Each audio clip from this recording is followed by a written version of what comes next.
Thanks for joining us at Right On Replicas, where we bring you the best scale model kit reviews on the planet. This review covers the re-released Squad Rod Chevy Nova in 125 scale. It's AMT model kit number 851, and it hasn't been seen since the 80s. It was originally an MPC kit number 1-0744 and now packaged in Retro Deluxe boxing under the MPC line.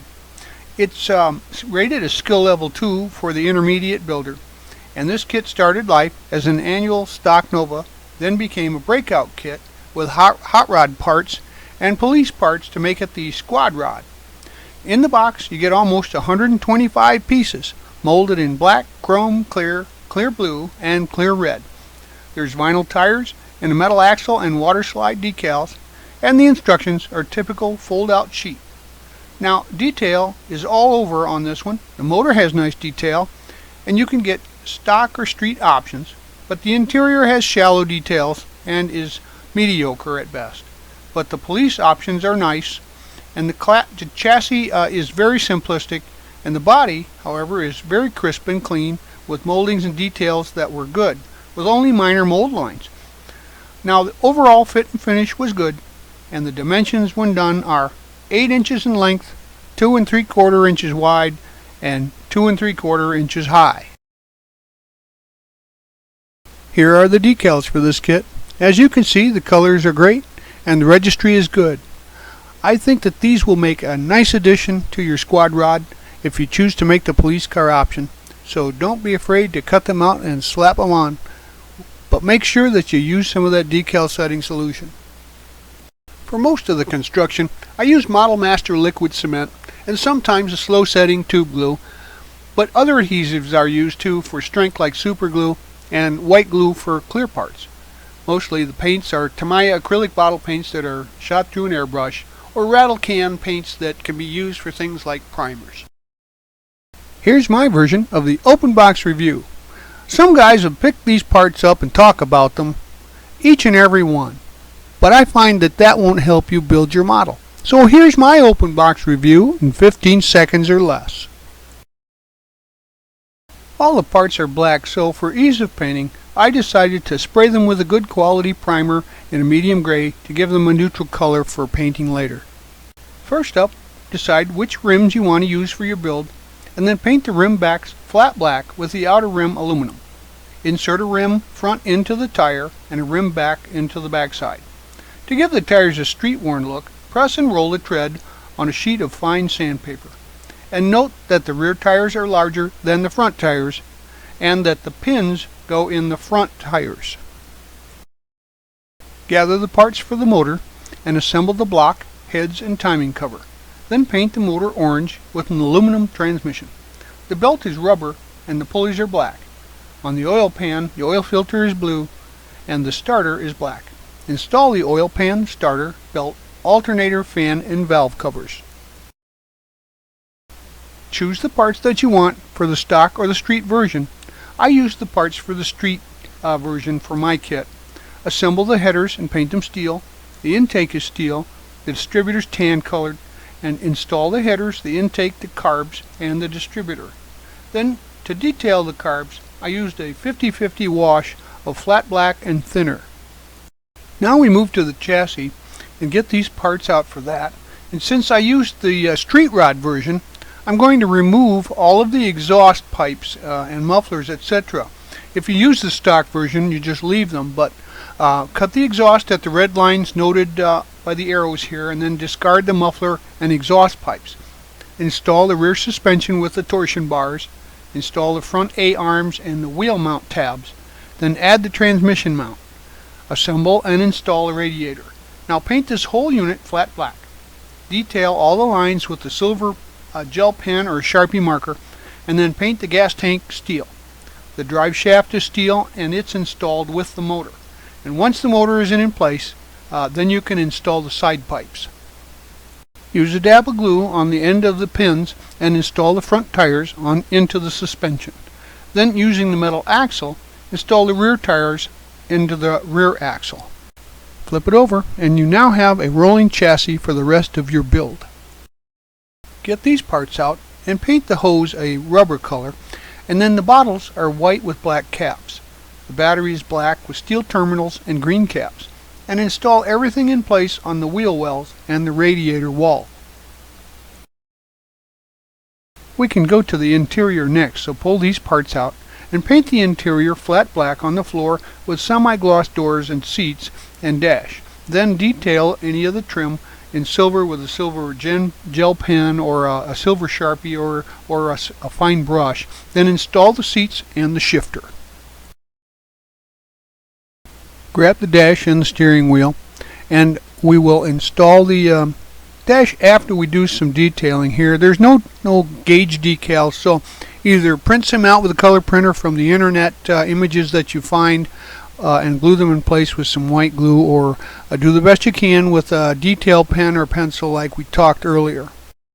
Glue the dash into place in the slots in the interior, and then glue the steering column into place underneath the dash.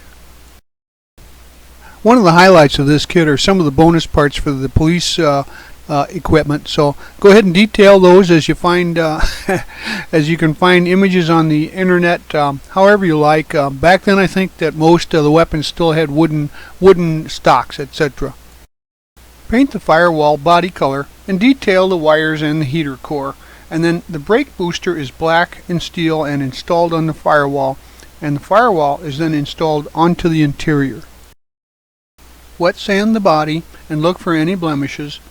Now, mold lines are usually found along the roof lines and the trunk lines on this model, so remove any of those that you see fit with some fine sandpaper and any other blemishes you might come across. And primer the whole car, then wet sand it again and check your work to prepare it for paint. Make sure that if there are any defects noted that you repair those before you go to final color.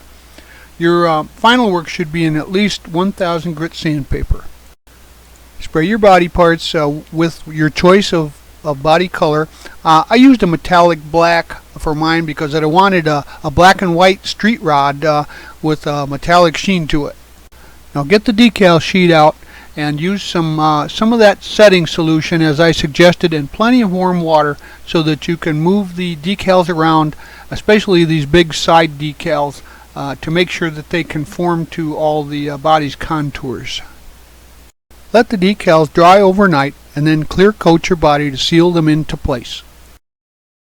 I highlighted the chrome with some foil applications, but it's just like tape. You cut off a piece the size and shape of the trim, and then you just stick it into place on the feature and then cut off the excess with a sharp hobby knife. But you can also use a Sharpie or a silver gel pen to try and highlight the trim as well. I got the glass out and dipped it into a tub with some Pledge Floor Care product. It really makes them look thinner and crisper and more clear. So wick off the excess and let that dry. Now turn the body over and install the window glass into the cab using some white glue or some clear part cement. Install the interior tub into place, and once the interior is in position, you just start at the front and install the chassis onto the body. It'll slide in, and you should only need to widen the sides a little bit to get it to snap in there. I just used a few dots of super glue on the edges of the chassis and body to hold it in place. I decided to make a custom license plate for my squad rod to personalize it, so I took an image of my logo, printed it out with a color printer on plain paper, then covered it up with some glossy scotch tape, and then cut it out and trimmed it so that it will fit into the license plate holder. Grab these parts to finish the front end.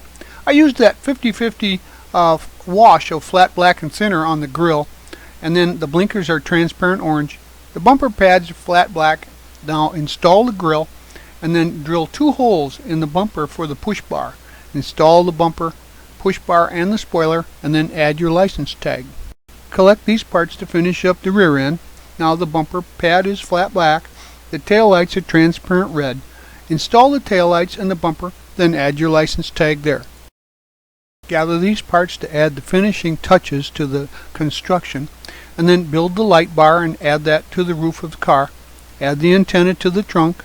Assemble and paint the radar unit gray, and add it to the driver's side. Then paint the spotlight and add that to the fender. Due to the many options in this kit, you're going to have some leftover parts, so just put these in your parts bin for the next time. Well, there you have it.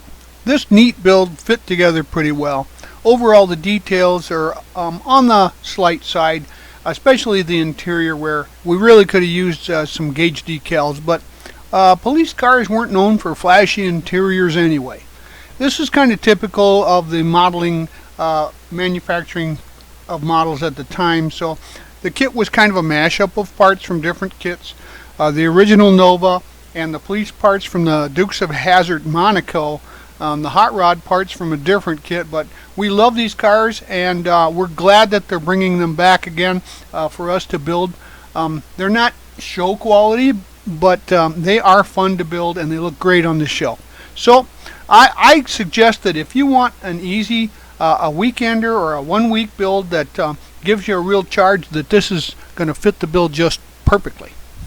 We hope you like this premium quality step-by-step review, and so that you don't miss any more, please subscribe to our YouTube channel. But you can find us on Facebook and also at our website, www.rightonreplicas.com. Thanks!